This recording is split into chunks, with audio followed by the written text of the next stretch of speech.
기도합니다. 아멘. 아멘. 우리 하나님의 말씀 갈라디아서 5장 25절 말씀.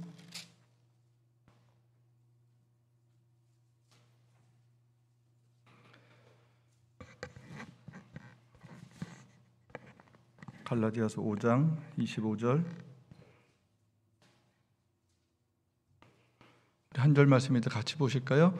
성령이 친히 우리 영으로 더불어 우리가 하나님의 자녀인 것을 증거하시나니. 갈라디아서 5장 25절은 그 위에요. 죄송해요. 만일 우리가 성령으로 살면 또한 성령으로 행할지니. 로마서 8장 16절 성령이 친히 우리 영으로 더불어 우리가 하나님의 자녀인 것을 증거하시나니.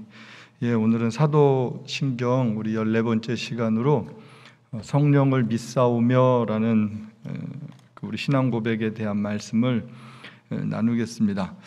우리 지난주에는 산자와 죽은 자를 심판하러 오시는 그 예수님에 대해서 우리가 말씀을 나누었거든요. 다시 한번 이렇게 생각을 해보세요.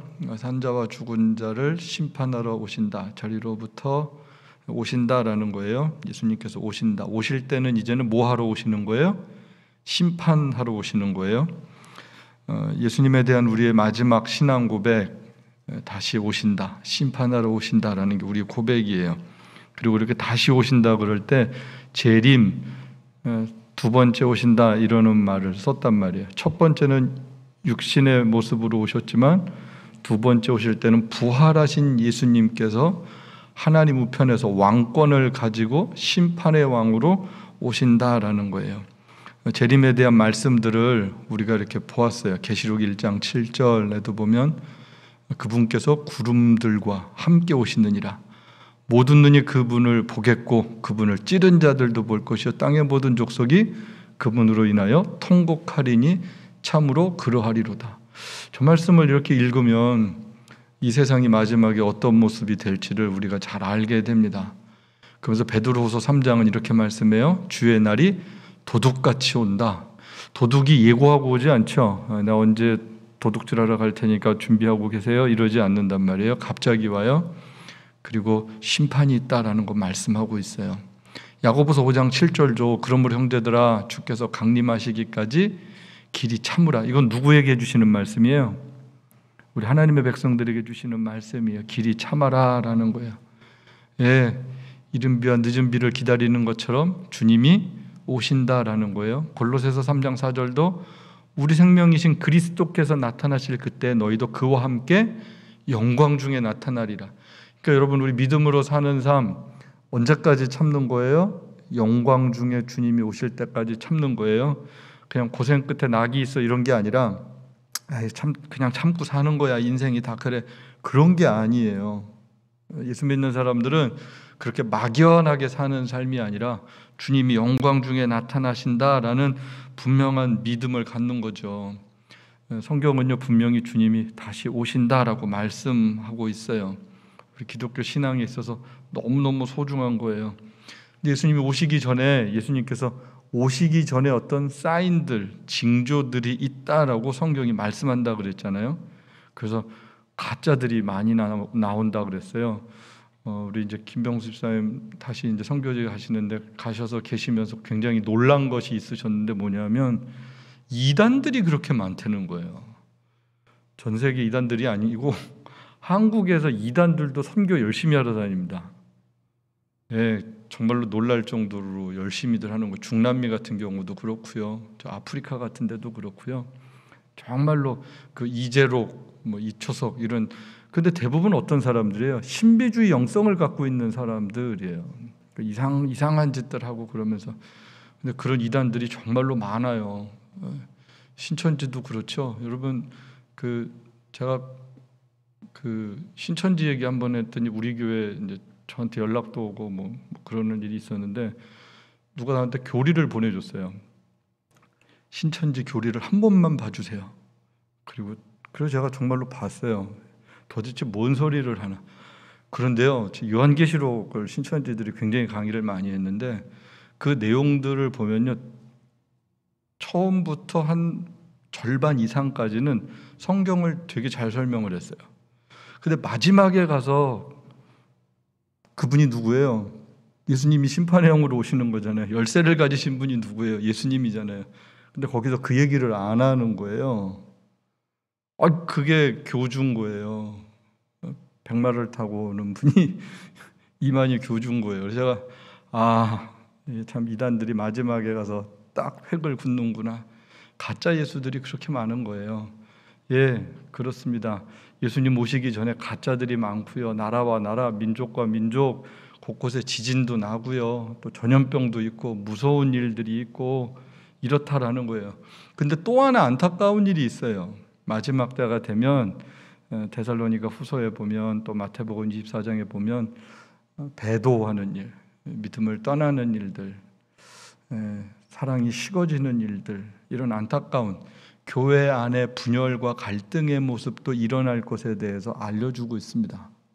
결국은 그 일은 교회가 분열되고 그러는 것이 아니라 냉정하게 말씀을 드리면 양과 염소가 나눠지는 일들이고요, 알곡과 쭉정이가 나누어지는 일이고요, 한 사람은 남고 한 사람은 가게 되는 일들이 일어나는 그런 일들입니다. 성경은요, 마지막에 대한 말씀들을 굉장히 자세하게 해주고 계세요. 우리들이 생각하는 것보다 그리고 분명하게 해주고 계세요. 예수님을 믿지 않는 교회의 모습을 하고 있지만 성경을 다 믿지 않는, 예수님을 정말 다시 오실 구세주로 믿지 않는 사람들, 그런 사람들이 이 시대에 또 참 많이 있거든요. 성경을 이야기해요. 하나님을 이야기해요. 예수님을 이야기를 해요. 그런데 우리가 믿는 신앙 고백과 같지 않은 고백을 한다면 우리가 같은 거예요? 다른 거예요? 다른 거예요. 아까 말씀드렸어요. 요한계시록 80%를 잘 설명을 한다 그래도 그 재림 예수가 성경에 기록된 예수가 아니라 인간 예수라면 거기는 80%가 같아도 가짜예요? 가짜예요. 가짜예요. 예수님을 믿어요. 오셨어요. 죽으셨어요. 부활하셨어요. 승천하셨어요. 다시 오셔요.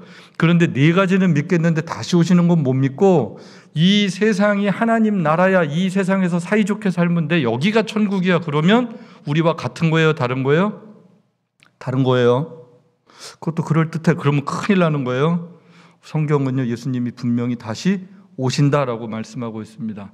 여러분, 다시 오실 주님 기다리시죠? 예, 아멘. 그렇습니다. 우리가 그 믿음을 가지고 살아간다라는 거예요.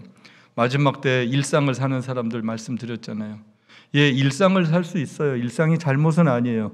그런데 주님 다시 오실 것을 기대하지 않고 살면 도적같이 임할 때 준비가 안 될 수 있다. 일상을 살지만 예수님 다시 오실 것을 의식하고 살아가는 것은 아주 중요하다라는 거예요. 그래서 저와 여러분은 초림과 재림 사이를 살고 있는 거예요. 지금 그렇게 2000년의 시간이 갔죠. 예수님이 오셨다가 승천하신 다음에 다시 오실 때까지의 시간을 저와 여러분이 지금 살고 있는 거예요. 기독교 역사가 그렇게 살았어요. 그 2000년 동안 교회가 부흥했던 일도 있었지만 교회가 핍박받았던 때도 있고요. 믿음이 개인적으로 좋았을 때도 있지만 또 믿음이 식어지고 또 힘들고 또 낙심하고 절망할 때도 있었단 말이죠. 이런 역사가 반복적으로 일어났습니다.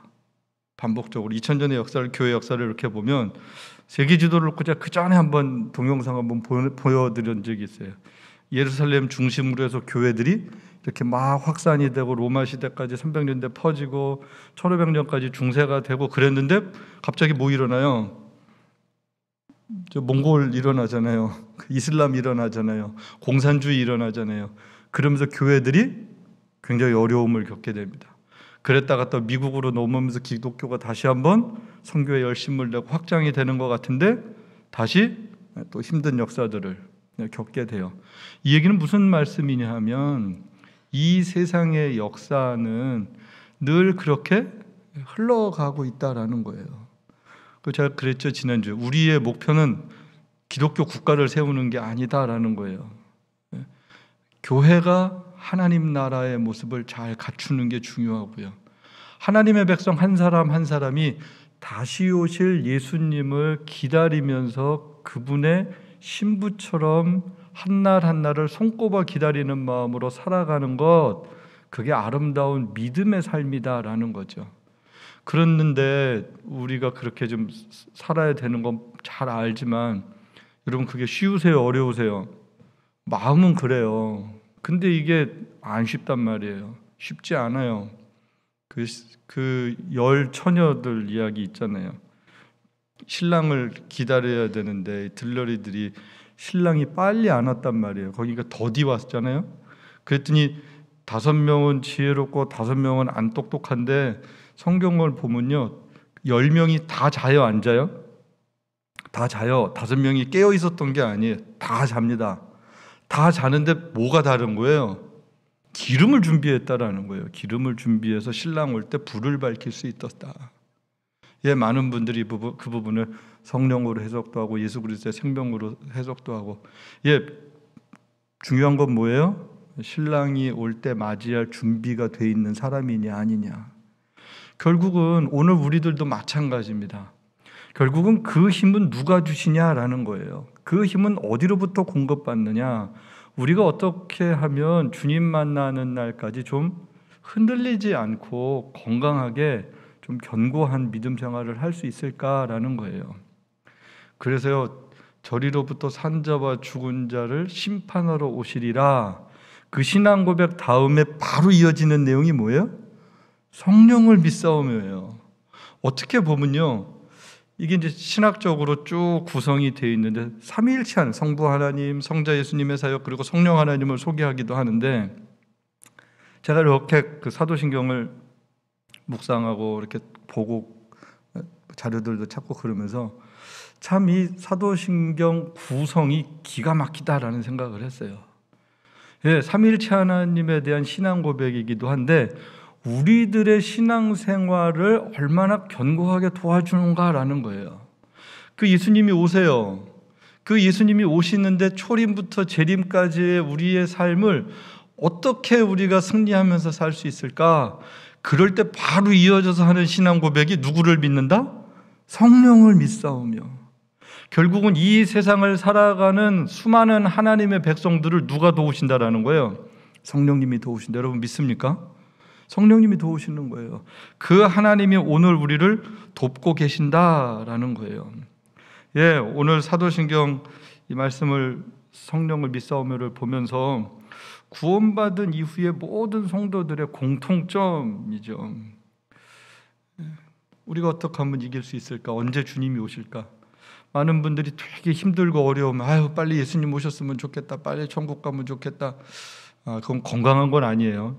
건강한 건 아니고 너무 힘들어서 그럴 수는 있지만 그게 좋은 믿음은 아니에요.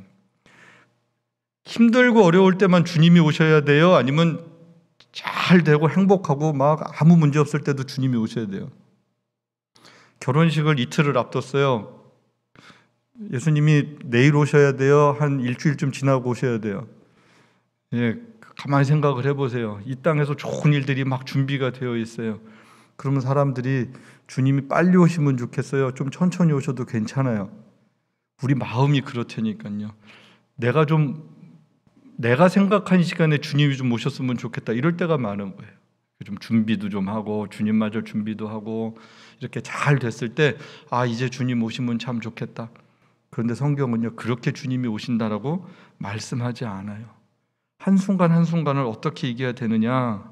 예, 우리는요 성령님을 의지해서 살면서 그분이 주시는 말씀, 그분의 인도함, 그분의 도우심 가운데 동행하고 하루하루 살아가야 된다라는 것을 성경이 말씀합니다. 예수님께서는 그래서 성령님에 대해서 말씀하시면서 어떤 단어를 사용하셨어요? 우리가 아는 대로 보혜사라는 단어를 쓰잖아요. 한자예요, 보혜사가. 근데 결국은 헬라어로는 내가 아버지께 구하겠으니 그가 또 다른 보혜사를 너희에게 주사 영원토록 너희와 함께 있게 하시리니 그랬어요. 보혜사라는 단어, 저 보혜사를 예수님이 하나님께 기도한다 그래요. 그리고 보혜사가 오시면 그분은 어떤 거예요? 영원토록 너희와 함께 계신다라고 지금 이야기를 하고 있습니다.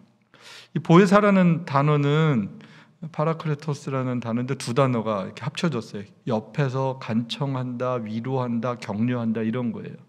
그러니까 함께 있으면서 위로 주고 도와주는 분이 보혜사라는 거예요. 그 보혜사가 오신다. 그런데 보혜사가 처음 온 거예요? 또 다른 보혜사예요? 성경을 보시면 또 다른 보혜사 그래요. 그럼 첫 번째 보혜사는 누구셨어요? 이 당시 예수님이셨어요. 예수님이 오셔서 백성들을 위로해 주셨죠. 죄인들의 친구가 돼 주셨죠. 힘들고 어려운 사람들 도와주셨죠. 병든 자들 고쳐 주셨죠. 가난한 자들 마음 부욕해 해 주셨죠. 그러면서 그 예수님이 이 땅에 오셔서 하나님의 위로가 되신 거예요. 돕는 분이 되신 거예요. 근데 이제 그 예수님이 가시는 거예요. 가시면서 승천하시면서 제자들에게 하신 말씀이거든요. 또 다른 돕는 분을 너희에게 보내주겠다. 그분이 오실 것이야. 이렇게 말씀하고 있습니다. 근데 이 말씀을 보면서 아버지께 예수님은 구하고 아버지께 예수님이 구하고 아버지가 보내주셔. 그러면 우리가 오해하기 쉬운 게 성부 하나님이 제일 힘이 있으시고 그 다음에 아들 예수님이고 그 다음에 성령님은 그냥 하나님이 보내시는 영인가 이렇게 오해할 수 있는데 그렇지 않아요. 삼위일체 하나님에 대해서 말씀드린 것처럼 영광과 능력과 본질이 동등하세요. 요한복음에 이렇게 돼 있는 표현은 삼위일체 하나님의 관계론적인 표현이에요. 우리들이 이해할 수 있게 이 삼위일체 하나님은 창조부터 마지막 심판까지 늘 동역하신다라는 거예요. 우리의 구원을 위하여서 성부, 성자, 성령 하나님께서는 함께 일하신다라는 거예요. 보내신 분도 하나님이시고 지금 우리와 함께 하신 분도 하나님이시고 승천하시는 분도 하나님이시고 다시 오셔서 우리와 함께 하실 성령 하나님도 하나님이세요. 여러분 믿습니까? 이 삼위일체 하나님이 하나님의 백성들을 계속해서 구원하셨고 그 구원의 완성까지 동행하고 지키신다라는 그 말씀이라는 거죠. 그래서 또 다른 보혜사, 이제 성령 하나님이 오시는 거예요. 이 성령 하나님은 오셔서 무슨 일을 하셨나? 우리가 아는 것처럼 사도행전 1장 8절 말씀은 제일 잘 알죠. 증인이 되게 하시는 거예요. 예수 그리스도의 십자가 부활에. 그런데 그런 성령, 그러면 우리는 사도행전 1장, 2장에 있는 사도행전 중심적인 성령에 대해서 생각하기가 참 쉽습니다. 그런데 사도행전뿐만 아니라 사도행전은 성령 하나님이 오셔서 어떤 일들을 하셨나라는가 하면 요한복음은 성령 하나님이 오셔서 궁극적으로 우리의 삶에 어떻게 개입하시는가에 대해서 말씀을 해주거든요. 보혜사 성령님은 어떻게 도우시는가? 제일 첫 번째는요, 성경을 기록하게 하셨다라는 거예요. 요한복음 14장 26절 한번 같이 봅니다. 보혜사 곧 아버지께서 내 이름으로 보내실 성령, 그가 너희에게 모든 것을 가르치시고 내가 너희에게 말한 모든 것을 생각나게 하시리라. 예수님께서 하셨어요. 예수님 승천하셨어요. 제자들이 막 주님이 곧 오실 줄 알았어요. 그런데 예수님 빨리 안 오셨잖아요. 사도들은 막 죽어나가고 예수님 믿는 사람들 핍박당하고 그러잖아요. 그럼 처음 예수님 만났던 사람들, 사도들과 함께 신앙생활했던 사람들이 막 죽고 순교를 당하고 하다 보니까 직접 말씀을 들었던 사람들의 이야기들이 소중해지는 거죠. 사도들의 말씀이 귀해지는 거죠. 하나님께서는요, 그 사도들에게 1차적으로 예수님을 직접 경험했던, 만났던, 은혜를 입었던 사람들이 자기들의 경험과 이야기들을 하나님의 성령의 역사하심으로 말미암아 기록하게 하셨다라는 거예요. 그게 기록이 하려니까 어떻게 해야 돼요? 기억이 나야 되죠. 가르침을 받았던 사람들이 그 말씀을 정확하게 이해해야 되죠. 정확하게 해석해야 되죠. 그래서 복음서에 보면, 복음서가 기록될 당시는 예수님은 30년대라면 그 시간이 좀 지나서 60년대 넘어가서 성경들이 기록이 되어지거든요. 그러면 30년 전에 들었던, 경험했던 예수님의 말씀들이 30년 후에 잘 생각이 나야 되죠. 그리고 그걸 잘 가르쳐야 되죠. 그 돕는 일들을 다 누가 하셨다라는 거예요? 성령님이 하셨다라는 거예요. 그래서 성령의 영감에 의해서 성경이 기록되어졌다라고 우리가 고백한다 그랬잖아요. 사도들이 기록했어요. 제자들이 기록했어요. 그런데 결국은 누가 기록했다? 하나님의 성령께서 영감하셔서 그들의 언어와 그들의 그 시대의 단어와 문화적인 배경과 모든 역사적인 상황들을 다 활용하셨는데 오류가 없다라는 거예요.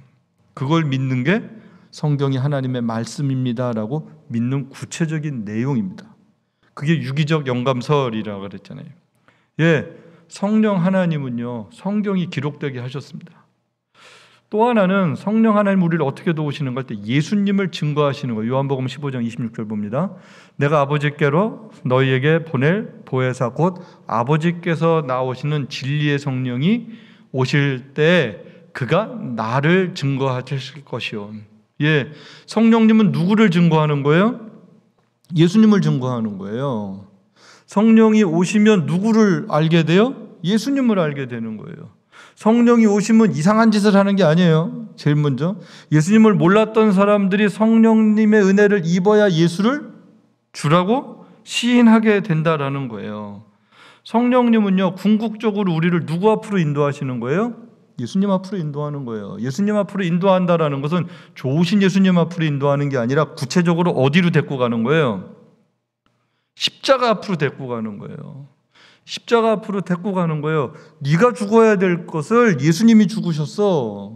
이걸 깨닫게 해주는 거죠. 근데 그 예수님께서 용서하신 것뿐만 아니라 우리를 살리기 위해서 부활하셨어. 그래서 복음의 핵심이 뭐예요? 마태, 마가, 누가, 요한복음에는 하나님 나라가 복음이잖아요. 천국이 가까워왔다. 그런데 바울의 서신으로 넘어가면 천국이 아니라 그 바울 서신의 복음은 뭐예요? 십자가와 부활입니다. 결국은 십자가와 부활을 통하여서 우리는 어디의 백성이 되는 거예요? 천국 백성이 된다는 거예요. 복음서와 바울 서신이 두 가지 스토리가 크게 다른 게 아니라 같은 거였어요. 결국은 성령님은 십자가와 부활을 통하여서 천국 백성 되게 하신다. 예수 그리스도 앞으로 우리를 인도한다라는 거예요. 이게 개인적 고백일 뿐만 아니라 성경에 보면 그러잖아요. 입으로 시인한다 그러잖아요. 입으로 시인하는 거는 속으로 중얼중얼 거리는 거예요? 아니면 바깥으로 이야기하는 거예요? 바깥으로 이야기해요. 여러분, 우리 교회에서 세례식 할 때 조용히 해요? 공식적으로 해요? 공식적으로 합니다. 세례받을 사람들 다 앞에 나오게 해서 질문하는 거예요. 기독교의 기본적인 교리에 대해서 정확하게 믿습니까? 라고 고백을 시킵니다. 그럼 그 고백할 때 제가 크게 하라 그래요. 네 라고 답하게 해요. 물론 그 전에 다시 한번 제가 확인하고 개인적으로 제가 묻고 그리고 교회 앞에서 고백을 시키는 거예요. 그게 입으로 시인하는 신앙 고백입니다. 근데 그 입으로 시인한다라는 얘기는 개인적인 고백일 뿐만 아니라 교회에서 하는 고백은 그 이후에 뭐가 되는 거예요? 세례교인이 돼요. 세례교인이 됐다라는 것은 진짜 에덴 교회의 교인이 됐다라는 거예요. 세례를 받지 않고 교회를 다니는 사람들, 교회에 와서 같이 예배드릴 수는 있어요. 물론 속으로 예수님을 믿을 수도 있고 하나님의 생명이 그분에게 있을 수도 있어요. 그런데 중요한 것은 세례교인이 교인입니다. 우리 공동의회 할 때 다 있으라 그러지 않잖아요. 1년에 한 번 공동의회 할 때 또 중요한 우리 투표하거나 그럴 때 공동의회 할 땐 반드시 세례교인만 참여할 수 있어요. 그게 교인이다라는 거예요. 뭐가 중요한 거였어요? 입으로 시인하는 거였어요. 예수를 주라고 고백함, 공적으로 고백함, 이게 중요했습니다. 그렇게 고백을 할 때 교회의 일원이 될 때 이젠 교회의 질서 안에 있고 교회가 펼쳐지는 하나님 나라의 사역에 함께 참여하게 되는 거예요. 그리고 주는 그리스도시요 살아계신 하나님의 아들이십니다라는 고백 가운데 가장 중요한 게 뭐예요? 주예요. 주. 그분이 나의 주님이십니다라는 거예요. 그래서 고린도전서 12장 3절에 보면 그러므로 내가 너에게 알게 하노니 하나님의 영으로 말하는 자는 누구든지 예수를 저주할 자라 하지 아니하고 또 성령으로 아니하고는 누구든지 예수를 주시라 할 수 없느니라. 그러니까 성령으로만 예수를 주시다라고 하는데 저기서 주시다라고 얘기하는 건 말만 하는 거예요? 아니면 그분이 나의 주인이십니다, 왕이십니다라고 삶을 통째로 함께 고백하는 거예요? 삶을 통째로 고백하는 거예요. 입술로만 고백하는 게 아닙니다. 나의 주님이시다라는 얘기는 그분은 나의 주인이시고 나는 그분의 종입니다. 나의 생명의 모든 가치는 주인께 있습니다. 이 고백이 고린도전서가 기록될 당시의 고백이었다라는 거죠. 나의 구원자, 그분은 나의 사랑, 이런 수준의 신앙생활이 아니라 그분이 나의 주인입니다라는 놀라운 신앙 고백을 하는 거죠. 그러면 그분이 나를 다스리시는 거예요. 나는 그분의 통치를 받는 거고요. 그분의 인도함 가운데 내가 거합니다라는 것을 매일매일 고백하니까 순종을 할 수밖에 없죠. 순종을 하고 안 하고 그게 옵션이 아닌 거예요. 우리의 선택이 아니에요. 신앙생활을 잘하고 못하는 게 우리에게 달려있지 않습니다. 예수를 주라고 고백하는 순간 그 다음부터 우리는 우리의 의지나 이런 게 사실은 있지 않아요. 하나님의 말씀에 있고요. 예수 그리스도의 그 십자가와 부활의 능력 앞에 있습니다. 우리의 모든 것이 그 순간 다 포기되어지는 거고요. 강제적으로 굴복되어지는 것이 예수가 나의 주십니다라는 그런 고백이에요. 여러분, 그런 은혜가 사실 우리에게 있어야 되죠. 성령님은요, 우리를 예수님을 주라고 시인할 뿐만 아니라 주라고 고백된 삶을 살 수 있도록 도우시는 분이세요. 시인만 하는 게 아니라 그분은 도우세요. 그래서요, 돕기 위해서 그 성령님이 어디에 계신 거예요? 성경은요, 우리 안에 내주하신다 그래요. 우리 안에 거하신다고. 로마서 8장 9절 같이 봅니다. 만일 너희 속에 하나님의 영이 거하시면 너희가 육신에 있지 아니하고 영에 있나니 누구든지 그리스도의 영이 없으면 그리스도의 사람이 아니라. 예, 그렇습니다. 하나님의 영이 거하신다라는 거예요. 제가 그 전에 이렇게 어디 집회들을 가고 그러면 되게 거슬리는 때가 있어요. 뭐냐면 찬양들은 열심히 하는데 그 가사의 내용이 틀리면 전 굉장히 그게 막 거슬려요. 신학적으로. 성령에 대한 부분이에요. 막 찬양 인도자가 찬양을 하는데 하나님의 성령이 지금 이 자리에 임재하고 계십니다, 이렇게 얘기를 하는 거예요. 여러분, 기도하십시오. 여러분에게 임하실 것입니다. 맞는 얘기예요? 틀린 얘기예요? 맞는 얘기 자신 있게 얘기해 보세요. 여러분도 헷갈리시는구나. 불길 같은 성령이 이 자리에 임할 것입니다. 그럼 여러분 막 아멘하고 그럴 거 아니에요. 저 어렸을 때는 산기도가 막 어느 목사님들이 불 받아라 말고 손을 막 그랬어요. 내가 그럼 손에 뭐가 번쩍거리는 줄 알아서 아무 일도 없어요. 소리만 질러. 그럼 또 사람들이 다 막 손 들고 아멘 그래요. 그럼 저는 어린 나이 청소년 시절이었는데 어디 이해가 안 가더라고요. 그때 제가 뭐 신학적인 것도 별로 없었는데 불을 받아라 그러는데 그 불을 주시는 분의 주체가 누군가가 헷갈렸어요. 하나님 성령의 역사가 우리 가운데 임하게 하옵소서라는 거와 받아라라고 하는 거는 굉장히 다르죠. 주시는 분이 누구세요? 하나님이세요. 하나님. 성령의 은사 하나님이 주시는 거란 말이에요. 사람이 주는 게 아니에요. 아무리 뭐 유명하고 그래도 전혀 그거는 옳지도 않고 하나님 앞에서 태도도 틀려먹은 거예요. 믿음도 아니고 아주 무지의 소치라 그러면 용서가 되는데 굉장히 잘 알아야 되는 게 하나님의 성령은 우리 안에 내주하신다라는 거예요. 여러분 믿습니까? 그 내주하시는 성령님은 떠나지 않으세요. 우리 안에서 힘을 주시는 거예요. 용기를 주시는 거예요. 위로를 주시는 거예요. 평안을 주시는 거예요. 예수님께서 오죽하면 내가 떠나는 게 유익해 이렇게 말씀하시잖아요. 내가 떠나는 게 유익해. 내가 떠나야 보혜사가 오셔. 볼지어다 내가 세상 끝날까지 너희와 항상 함께 있으리라. 예수님께서 하신 말씀이에요. 근데 예수님 떠나시면서 항상 함께 있으시겠대요. 말이 안 되잖아요. 그럼 누구를 통하여서? 성령님을 통하여서 내가 너희와 항상 함께 하시겠다라는 거예요. 근데 뭘 또 다른 걸 구하면 아니 우리 안에 계신데 그럼 성령님이 이러시지 않을까? 그럼 나 나가야 되나? 누구 다른 거 찾나? 이러지 않으시겠어요? 다르다라는 거예요. 다르다. 잘못된 거예요. 표현들이. 우리 안에 계세요. 우리가 그분을 높이고 존중하고 인격적으로 그분의 주인됨을 고백할 때 그분이 우리 안에서 일하세요. 그게 충만이라는 거예요. 성령 충만이라는 것은 외부에서 오는 힘이 아니라 우리 안에 계신 하나님이 우리의 모든 것 가운데 왕 되시어서 나타날 때 그분이 충만하시다라는 거예요. 그래서 그 개념들이 알면 우리가 하나님 앞에서 어떻게 살아야 되는지를 사실은 이해하게 되는 거예요. 성령님이 나갔다 들어왔다 그러는 분이 아니시란 말이에요. 우리 안에 늘 동행하고 계세요. 우리가 볼 수는 없어요. 그런데 그분은 우리 안에 역사하고 계세요. 그걸 믿음의 눈으로 보는 거예요. 하나님의 말씀을 믿고 그분이 우리 안에서 역사하고 계심을 고백하는 거예요. 그래서 하이델베르그 47번은 참 좋은 걸 우리에게 가르쳐줘요. 그리스도께서는 이 세상 끝날까지 항상 우리와 함께 계시겠다고 약속하지 않았습니까? 같이 봅니다. 그리스도는 참 사람이며 참 하나님이십니다. 인성으로는 그리스도께서는 지금 이 땅에 계시지 않습니다.